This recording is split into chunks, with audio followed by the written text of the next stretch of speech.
పూట ఇప్పటికి బల్లకడ నుండి లేవగలిగి తిని గొప్ప ఏమి వ్యాపారమో గాని నాయనగారు ఎలా నిర్వర్తించారో కాని ఆ భగవన్నామస్మరణ చేసుకుంటూ రవ్వంత సమయం చిక్కకున్నది. భగవన్నామస్మరణ చేసుకున్నట్టు ముక్కు మూసుకొని జపతమంబులు ఆచరించవలయునా? అదే కాదు, కాస్తంత సమయము చిక్కినప్పుడెల్లా ఆ లీలామానుష విగ్రహుణ్ణి మనసారా ధ్యానించుకొనుటయే ఉత్తమ మానవుని లక్షణము కదా. కృష్ణ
సచ్చిదానంద స్వరూప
కృష్ణ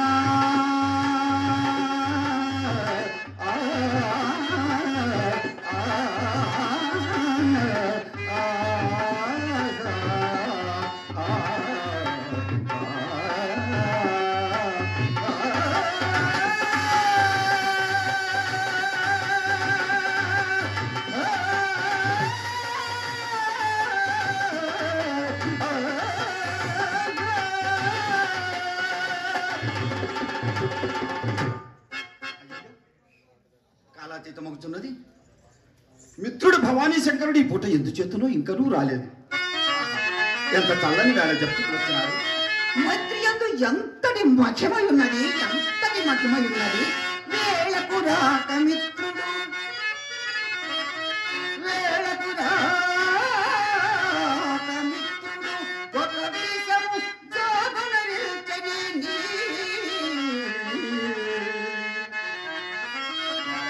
కాలిన పిల్లి పోయ మరి గంతులు వేయుచు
ఆలింగనం ఎంత తీయగా ఉన్నదో. మిత్రమా, ఏమిటి ఏదో ఆలోచిస్తున్నావు? ఆలస్యంగా వచ్చినది కాక ఆలోచిస్తున్నా మిత్రమా. అంతా నీ గురించేనయ్యా. నా గురించి? నేడు ఏ వేళకు రాకపోగా ఏదో గ్రామాంతరమునకు పోయితే అనుకుంటుని. గ్రామాంతరమునకు కాదు మిత్రమా, గ్రహాంతరమునకు పోయి పుట్టెడు పరాభవముతో వచ్చింది అయ్యా. మిత్రమా, పరాభవమా? అవును మిత్రమా. నీకా? అవును మిత్రమా. అది ఎట్లు మిత్రమా? చెప్పినచో నీవు నవ్వదువు కదా. అబ్బా, ఎంత మాట అన్నావు మిత్రమా. నీ పరాభవములకు నేను పరిహసిస్తున్నా మిత్రమా. నీవు నవ్వదువదే కాదు, నా పరాభవమును నీ పరాభవముగా భావించవని కూడా నాకు తెలియదు. అందు సందేహం ఏమున్నది? చెప్పు మిత్రమా. మన పట్టణమున చింతామణి అనే ఒక వేశ్య కలదు. దాని వృత్తాంతం ఎప్పుడైనా నీవు వినింటివా? పోయి నన్నే అడుగుతున్నావు. చింతామణి చుంటివి, ఆ పైన వేశ్య అని చుంటివి. అవును. అయినను ఆమె వద్ద మనము తెలుసుకున్నదగిన వృత్తాంతం ఏమి కలిగి ఉంటుంది మిత్ర? అట్లయినా నీవు వినలేదన్నమాట. మిత్రమా, రూపమునకు రంభ, సరే సరే, సంగీత సాహిత్యములకు సరస్వతి. కానీ మిత్రమా దాని విద్యా గర్వముకు మేరలేదు. అయ్యో, అదేంటులా? చదువు రాని ఎడల సార్వభౌముడేను గుమ్మం త్రొక్కనేది. మంచిదే కదా. కంతుడేను కన్నెత్త చూడదు. ఓహో. అదే చదువరియగునెడల చదువరి అయినా సన్యాసిని గౌరవించును. దాని పరీక్ష కాగిన వారిని దైవముగా మిత్రమా. మిత్రమా, అటులైనా అది గర్వం కాదయ్యా, మంచి సుగుణమనియే చెప్పవచ్చును. ఏమో మిత్రమా, వేశ్యల పట్ల ఇవన్నీ విపరీత గుణములని నేను నమ్మలేదు. అందరి యథార్థములు ప్రత్యక్షము చూపుటకై ఒక మిత్రుడు నన్ను వచ్చేటట్టు తీసుకుని పోయిన. మిత్రమా, ఆ పైన దాని మేడ, దాని భోగము, దాని భాగ్యము, అప్పప్పప్పప్ప వీటన్నిటికంటే దాని సౌందర్యమును చూచుటకు నా 2 కన్నులు చాలలేదయ్యా. ఈ 2 కన్నులు చాలలేదా? అవును మిత్రమా. అంతటి జగదేక మోహినియా, అంతటి రూపస్య. మిత్రమా మిత్రమా మిత్రమా, ఏమయ్యా? నా కన్నులు కూడా నిర్వహించుకొని పోకపోయితివా? నీ కన్నులేమి కర్మ, నిన్నే తీసుకుపోవనను కదా. ఏమిటట? మిత్రమా మిత్రమా, నీ కన్నులు కాదు కానీ నీ పాండిత్యము ఎరువు తీసుకుని వెళ్ళినా నాకు ఈ పరాభము కలుగుకుపోయాడు. అయ్యో, పాండిత్యమా? అవును మిత్రమా. నన్ను తీసుకుని వెళ్ళిన మిత్రుడు పంచకావ్యములు ముగించి ప్రతాపరుద్రము చేపట్టిన వాడు ఒకటి చేయి. అతని వెంట వెళ్ళటం బట్టి నన్ను కూడా ఒక మహాపండితునిగా భావించి దండమ పెట్టి ఆసనము వేసింది. అంతే కదా మిత్రమా. ఇంకో కట్టిన గుడ్డ వాసన రాకపోతుందా? పండితుని ఉండి వెళితివి కదా మిత్రమా. అంతమే కదా. అంతవరకు ఏ బాధ లేదయ్యా. మరి ఏమిటో? నన్ను తీసుకుని వెళ్ళిన మిత్రుడు నన్ను మహాపండితునిగా చెప్పడం ప్రారంభించాడు. తమరని పండితునిగా చాలా ఆసక్తిగా ఉన్నా. చెప్పు మిత్రమా. అయ్యా, అది విని అయ్యా మీరు ఎవరి వద్ద చదువుకున్నారు అని అడిగినది. అప్పుడు తమరేం ప్రత్యుత్తరం ఇచ్చారు? అప్పుడు నాకైనా ఉండద్దా బుద్ధి? మిత్రమా, ఏమైంది? సకల కళా సంపన్నుడకు బిల్వమంగళమూర్తి నాకు ఆబాలి మిత్రుడై ఉండా ఎవరి వద్దనో చదువుకునో పనివలసిన ఏమని వక్కానించింది మిత్రమా. వయ్యారంగా వక్కానించారా? ఈ విధంగా ఏమయ్యా మిత్రమా, నేనేమి ఈ విధంగా నా పేరుని దాని చిత్తాలోకి ఎక్కించి నేనేమి కృతగా ఎక్కించలేదయ్యా. నీ పాండిత్యము, నీ తెలివి, నీ సౌందర్యము పూస గుచ్చినట్లు అదే ఏకరవు పెట్టి. అది ఎట్లా? అసలే వేశ్య, ఆ పైన పడచదీవును ఉండగదా. ఓహో, సరే సరే. ఇక ఆపై సంగతి? పై సంగతి పరాభవం మిత్రమా. బాధపడకు మిత్రమా. అసలు నా పాండిత్యము నా ముఖం వలన కనిపెట్టినదో, నా మాటల వలన కనిపెట్టినదో కానీ ఒక శ్లోకము చెప్పి దీని భావం ఏమి అని అడిగినది. శ్లోకమా? అవునయ్యా. శ్లోకమన్నా మన బ్రాహ్మణులకు వెన్నతో పెట్టాను విజయ్, చెప్పేసావా? ఏమి చెప్పేసింది? ఆ మాట వినగానే నా కాళ్ళు చేతులు చల్లబడినవి. రామరామ, ఏమున్నది? శిరము ఉంచి కూర్చున్నాను. నన్ను తీసుకుని వెళ్ళండి మిత్రుడు కొంతసేపు వెనుకలు ఆడినను. అతను చెప్పగలిగాడా? అతను కొరుకుపడినది కాదు మిత్రమా. మిత్రమా మిత్రమా అప్పుడు మమ్మల్ని ఇరువురిని చూసి పక్కును నవ్వినది. ఆ నవ్వు మాకు ప్రక్కలో బల్లెము వలె గుర్చుకున్నది. ఓసి ఎంత బాధాకరము. అంతటితో ఆగక అయ్యా మీ పాండిత్యం శాంతముగా తేలినది, ఇక మీ గురువు గారి సంగతి కూడా తేలునని చటాలను ఒక శ్లోకము కాగితంపై వ్రాసి దీని భావము తెలుసుకుని రండు అని ఆ మాట నేను బాగా మ్రగ్గిన వాడనై అరగంటలో దీని భావము ఆమూలాగ్రమంగా తెలుసుకుని వచ్చేదనని శపథము చేసి మరీ వచ్చేది మిత్రమా. ఏది మిత్రమా? మిత్రమా మామూలు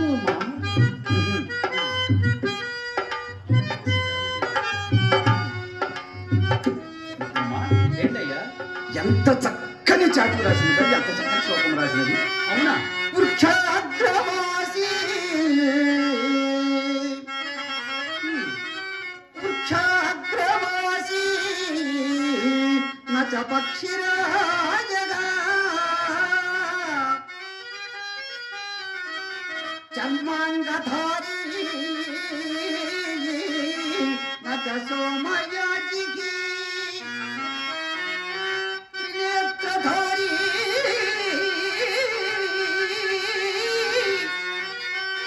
నచ సోనబాణిః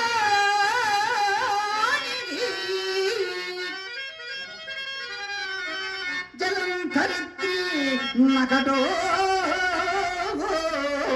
నమేకదా.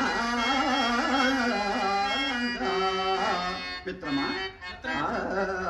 ఏమిటయ్యా?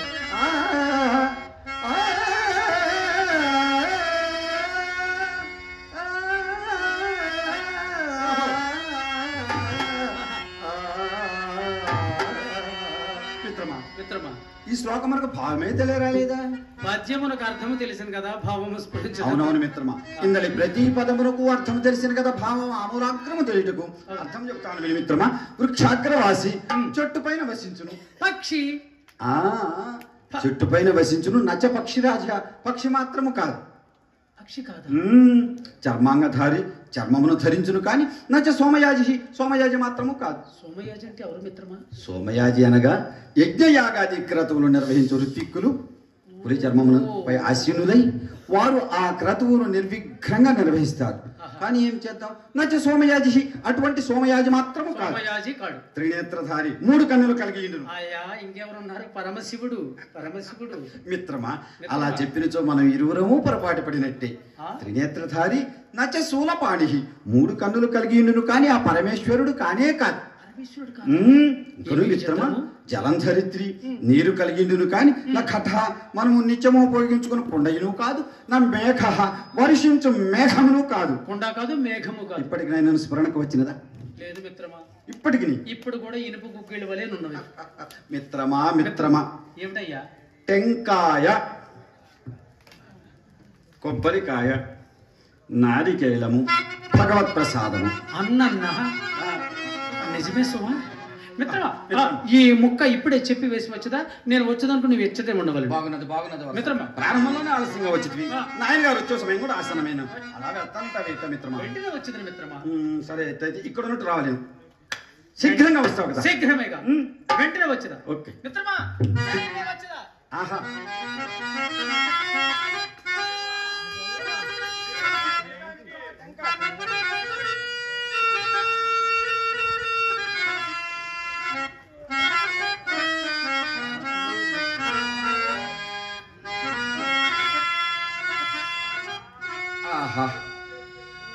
సాయం సమయం ఎంత సమ్మోదకరమగునున్నది, ఎంత సమ్మోదకరమగునున్నది.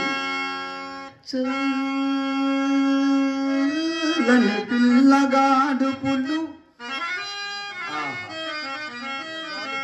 చల్లని పిల్లగాడు పుల్లు చక్కగా విచ్చిన పూలు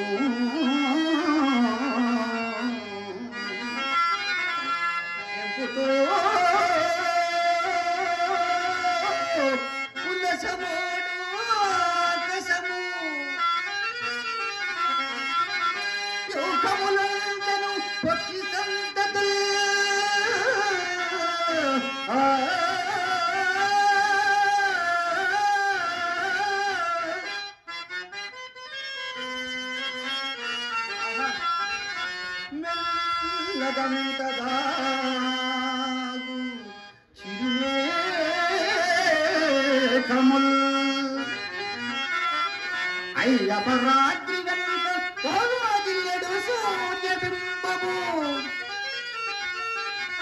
వచింపగా శక్యమే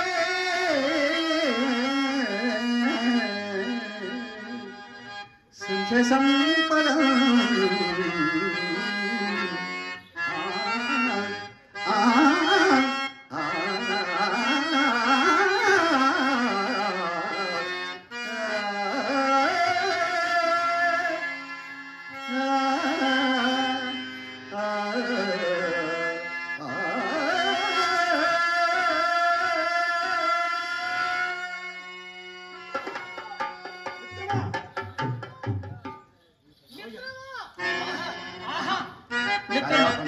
నీ పాండిత్యము ఇప్పుడు నిశ్చయంగా వెల్లడైంది. ఈ కోటీశ్వరులు కొమ్మ చుట్టూ తిరిగిన లెక్కసేని చింతామణి నీవు చెప్పిన శ్లోక భావం వినగానే మిత్రమా, నీవు చెక్కిన శ్లోక భావం వినగానే నా ఎందుకు కుక్కవలి వచ్చినదయ్యా.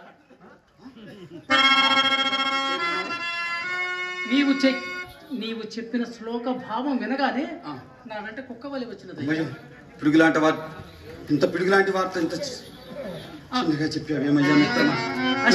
ఆడదండి ఎవరు ఆపగలరు. అలా కాదు మిత్రమా, నీవు మెచ్చుకొని తమని సత్కారం చేసి ఉంటారనుకున్నాను, కానీ మన ఇంటికి వచ్చారా? అవును మిత్రమా. ఇప్పుడు ఏమిటి దారి మిత్రమా? మిత్రమా, అయ్యయ్యో, సాహితీవేత్త కదా, ఏమిట సాహిత్యం నందు సందేహంలోనే వెతనా తీర్చవలసినది. కానీ నాయన గారు వచ్చిన నలుగురు చూపించు నా విభోధుడి. సరే సరే, తోడుకొనిరం. కాలికి చుట్టుకున్న పాము కరుకు తోడుకునిరా. ఎంత పనిచేశాడు మిత్రుడు.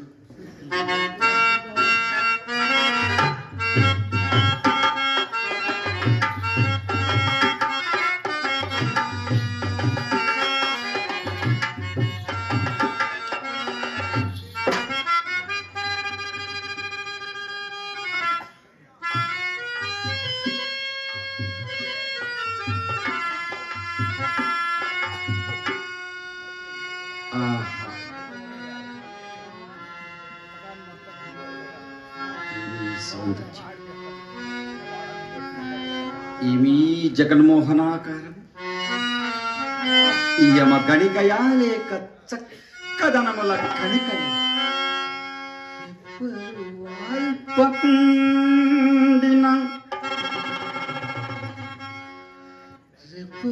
వాల్పకుండిన ధరిత్రిని పాదముంటకుండిన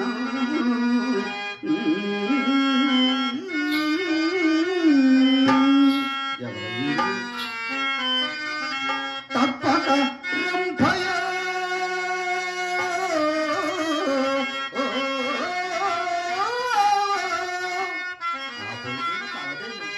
మరి కృతాదియ మేనకయ అటంచు కప్పుర గంతి పట్ల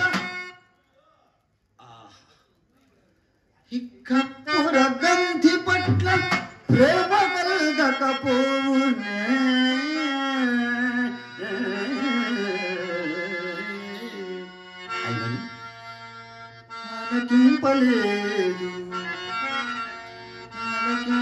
ఆలకింపలేదు ఇప్పుడు మందు ఎట్టి జలజాక్షణ ఉన్నదటంచు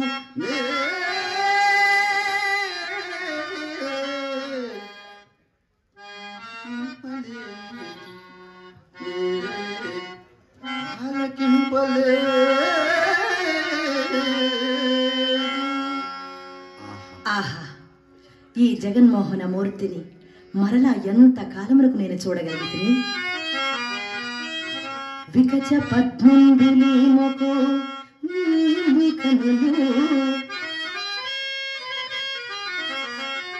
మేలు బంగారు ఛాయయో మేని కాంతి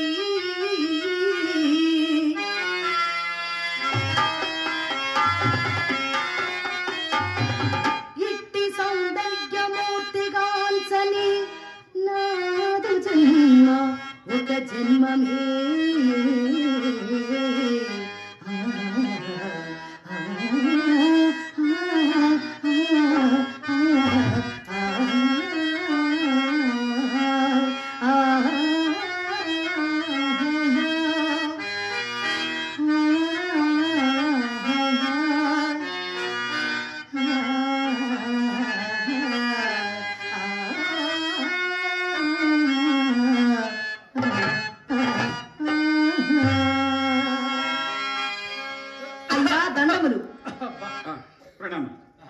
అనుజ్ఞ నొందకయే తమ సాన్నిధ్యమునకు విచ్చేసిన నా సాహసమును మన్నింతురుగాక. దానికేమి, మీనురు విద్యావేత్తలు కదా, అవునవును. ఆ సీనులు కండి. క్షమింపుడు, నేను కూర్చుండుటకు రాలేదు. నాకు కొన్ని సందేహములుండి మీ వలన నివృత్తి చేసుకునవలేనని ఇంత దూరం వచ్చి ఉన్నాను మహాభాగా. అవశ్యం అవశ్యం, మిత్రుడిది వరకే చెప్పి ఉన్నాడు, తప్పక అడగండి. చిత్తం అన్నింటికంటే చిత్రమైనదేది? అన్నిటికంటే నువ్వు చిత్రమైనది ఈశ్వర విలాసం. అత్యంత సుందరమైనది? ప్రకృతి. అత్యంత భయంకరమైనదేది? ఈ చరాచర జగత్తులో అత్యంత భయంకరమైనది సంసారం. మనల్ని ఏది విడిచినను విడువనిది? అహంకారం. ఎట్టి దారిద్ర్యమునందును సుఖపెట్టగలుగునది? తృప్తి. అన్నింటికంటే బలమైనదేది? అవసరం. అత్యంత సులభతరమైన కార్యము? అన్యులకు సలహాలు ఇవ్వటం. మరి అత్యంత కష్టసాధ్యమైన కార్యము ఏది? అత్యంత కష్టసాధ్యమైనది తను తప్పు తాను తెలుసుకుంటా. పాపములనన్నింటినీ పరిహరింపగలుగునది? పశ్చాత్తాపం. శభాష్! శభాష్! ఆహా! ఆహా! నా మిత్రుడు అనిపించావయ్యా. మహాభాగ, భాగ్యవశమున నా ప్రశ్నలకు ఉత్తరములు చెప్పగలిగిన వారిని ఇంతకాలమునకు చూడగలిగితిని. చంద్రునికి నూలు పోగువలే తమ అద్వితీయమైన పాండిత్యమునకు ఏమిచ్చి మీ రుణము తీర్చుకునగలను? ఈ అంగుళీకమును బహుకరించుకున్నాను. కాదనిక స్వీకరించుకుని విద్యావేత్తలు మిమ్మల్ని మేము సత్కరించుకోవాలి. మహాభాగ, నేను అడిగిన ప్రశ్నలకు సమాధానం అసంగి మా మది గెలిచిన వారు మీరు, బహుమానమునకు అర్హులు కూడా మీరే. తొలి చూపు తోరణమాయే, కళ్యాణ కారణమాయే, సహజాజి దీవెలలోనే సన్నాయి వీణలు పలికే. తొలి చూపు తోరణమాయే, కళ్యాణ కారణమాయే, సహజాజి దీవెలలోనే సన్నాయి వీణలు పలికే. తొలి చూపు తోరణమాయే.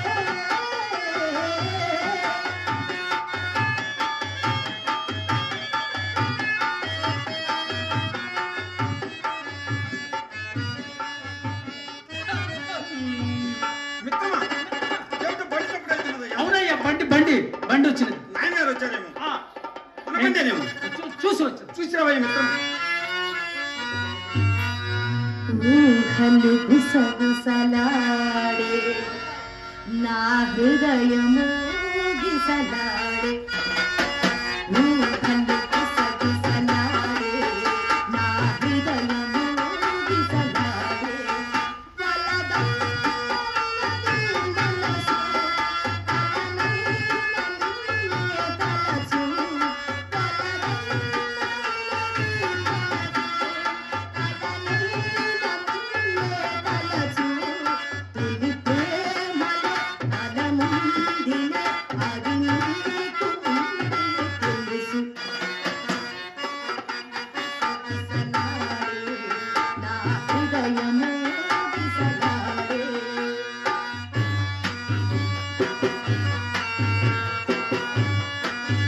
ఆహా, ఇది మీ జగన్మోహనాకారము.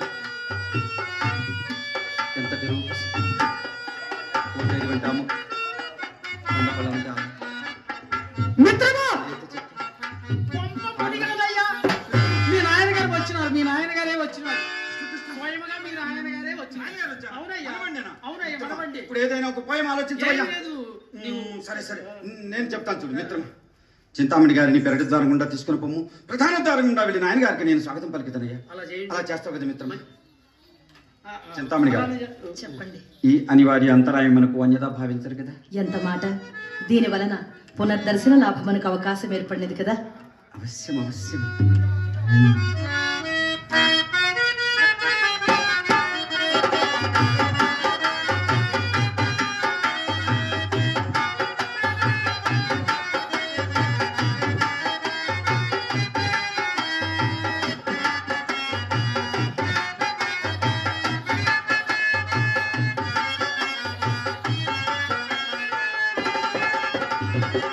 ఏమిటి అవస్థ? జారిపోతుంది. అది జారితే ఏమిటి పర్వాలేదు, మరి? వేరే జారితేనే ప్రమాదం. వాటికి ఏ ప్రమాదం లేదుగా. ఏమిటి ఇదంతయు? అంతా నటనే. ఆ మాత్రం చూడకుండానే ఈ మాత్రం ఊపకుండానే 40 లక్షలు తేరగా వస్తాయటండి. నా ప్రేమంతా మీ మీదే, మర్చిపోయావా? పొట్టు ఇదిగో పట్టు, పద. వాళ్ళ నాన్నగారు వచ్చి అక్కడ వేచి ఉంటారు. మనం ఇక్కడ ఉన్న పద్ధతి కాదు. వెళ్ళాలి. అలాగే కళాభిమానులు, ఎన్టీఆర్ జిల్లా, చంద్రలపాడు మండలం